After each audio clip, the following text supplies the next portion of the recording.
Good morning, everybody. Ezekiel Elliott tweeting Ezekiel Elliott after he gets paid, because that's what you can do when you get a 6-year, $90 million contract. The holdout is over. The drama is over. Well, I'm sure we'll get new drama, though. Welcome in, everybody, to Good Morning Football presented by IBEW. Here we are in New York City on Wednesday, September 4th.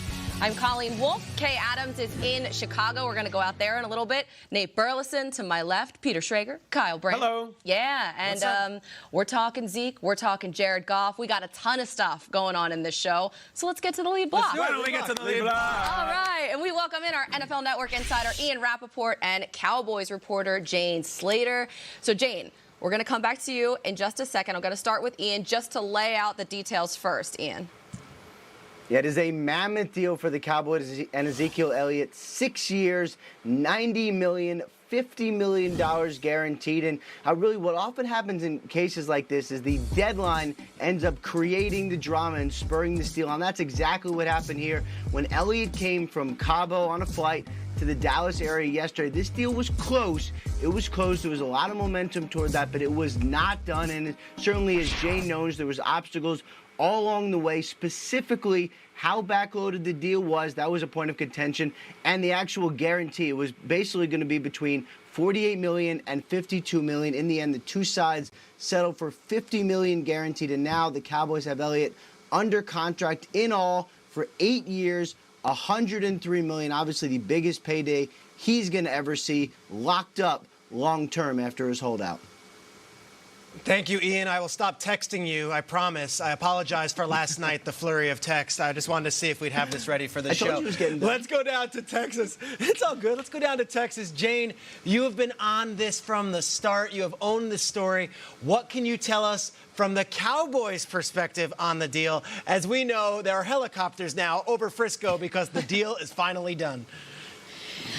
I described this as vintage 90s coverage yesterday with reporters at the airport, and I couldn't believe it when I showed up to the facility this morning, and there are, in fact, not one but two helicopters flying over the Star in Frisco.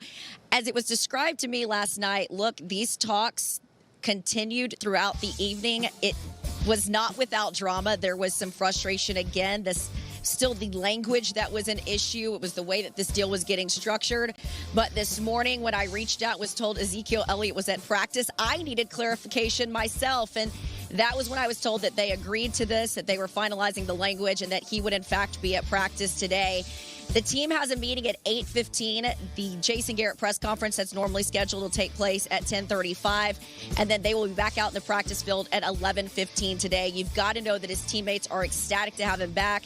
They have truly never wavered throughout this holdout. Now, for fans that are trying to figure out exactly what we can expect from Ezekiel Elliott, here's what I'm told the plan is so far. Expect about 20 to 25 reps from him, and then they've got, of course, the rookie Tony Pollard, who's looked promising in the preseason.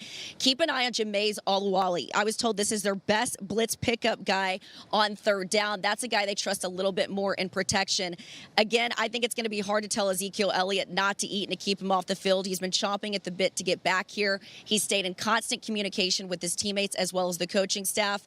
But I think against the Giants and the fact that he's just now getting to practice, they will likely ease him in. And then I think you'll see him full go against the Washington Redskins when they face that front seven on the road the following weekend.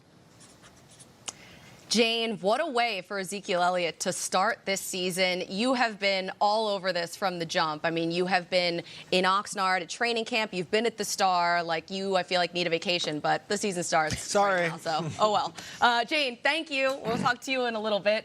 So, wow, now the Cowboys, they have Ezekiel Elliott. We talked so much about Tony Pollard this entire training camp and preseason. So now that Zeke is back, how do you feel about the Cowboys?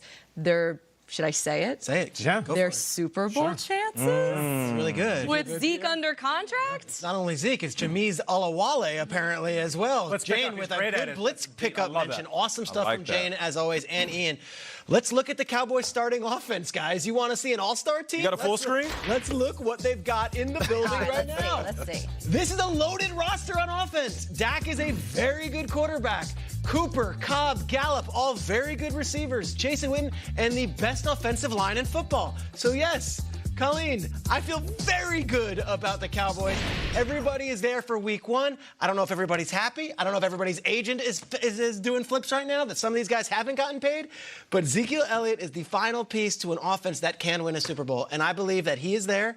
And this team is ready to go.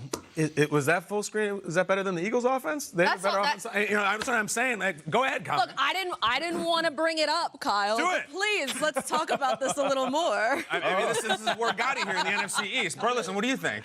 Listen, you know, when you look at the offense and how they're originally built, that is to run the rock. It is to go through Ezekiel Elliott. Last year when they went on that hot streak, it was Dak Prescott being a good quarterback. He didn't need to be a great quarterback for them to win games. Ezekiel Elliott is the end and beginning of this offense. To have him back in the fold. And what I loved about James, she said Jameis Alawali is going to be in their blitz pickup. Tony Pollard's going to be out there running around.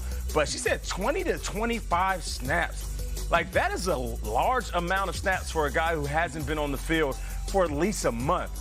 Now, as far as the long term, the duration of the season, if they could pick up where they left off when they had that hot streak, yeah, these guys got a chance to win the division. Sorry, Colleen. And then also make a run for the playoffs. But here's the thing. Last year, there was motivating factors. Of course, Zeke wanted to get paid. Guess what happened? He did. Jalen Smith on the other side, he wanted to get paid.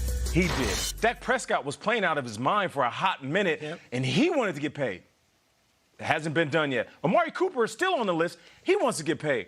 The benefit that I do think, even though guys are sitting back saying, where's my money? There's crumbs falling off this pie, is the fact that these guys want to get paid. And when you're motivated by money, KB, that means these guys are going to play out their mind. Dak Prescott, if he plays unbelievable, to Schrager's point earlier this show where he talked about Joe Flacco winning that Super Bowl and betting on himself, he could get the largest contract in the history of the NFL. But he has to play well. He's the next guy. My reaction this morning, I'm overwhelmed with how much Zeke just won. I mean, this is a massive, I feel like this is Walter White just blew up Gus Fring in the wheelchair. Is it a bigger deal than you expected? Yeah, 100%. Listen, I've been listening to the owner of the Cowboys for 2 months saying we're not going to compromise the long-term health of this team. Maybe we need Zeke for a playoff run. Zeke who? Tony Pollard is Tony Dorsett. 8 years, $103 million. This is an unbelievable win, and I feel like I don't think this is good long-term for the Cowboys, but you know what?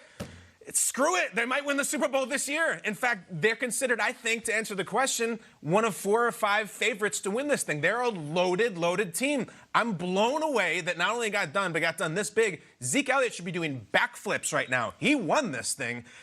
And I have to take care of some business because for 37 days, Zeke has sat over there on the shelf with a candle lit. And I didn't think I was going to be blowing off this one, but here we go.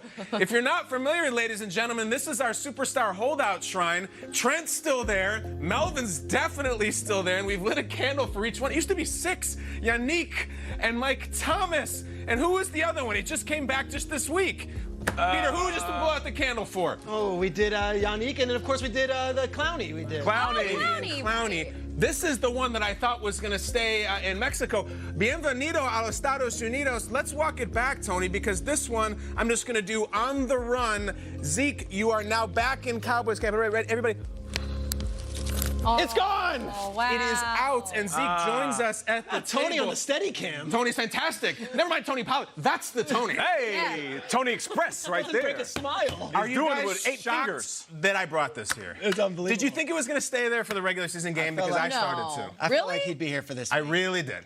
You thought he'd be? Yeah. I'm interested to see what you guys think about who's winning these divisions coming up, because we're going to pick division winners in the NFC, and I'll see what you guys, if you guys are telling the truth here about your Cowboys chances, okay? Might have to make our producers hustle a little bit and change it to Dallas. I'm sure they would appreciate that today. But you know what? We've been talking about this for a month, and Kay has been here for weeks and weeks, and it's Zeke Watch. Zeke Watch. We've started so many shows that way, Kay. Yes. He is at the table. The candle is blown out. How do you feel? I love it. I love the paperback book that he's bound in over there on that table. Kyle, there are 2 missing guys left, but I wonder if we haven't considered putting another guy on there, a new player, and it might be Dak Prescott.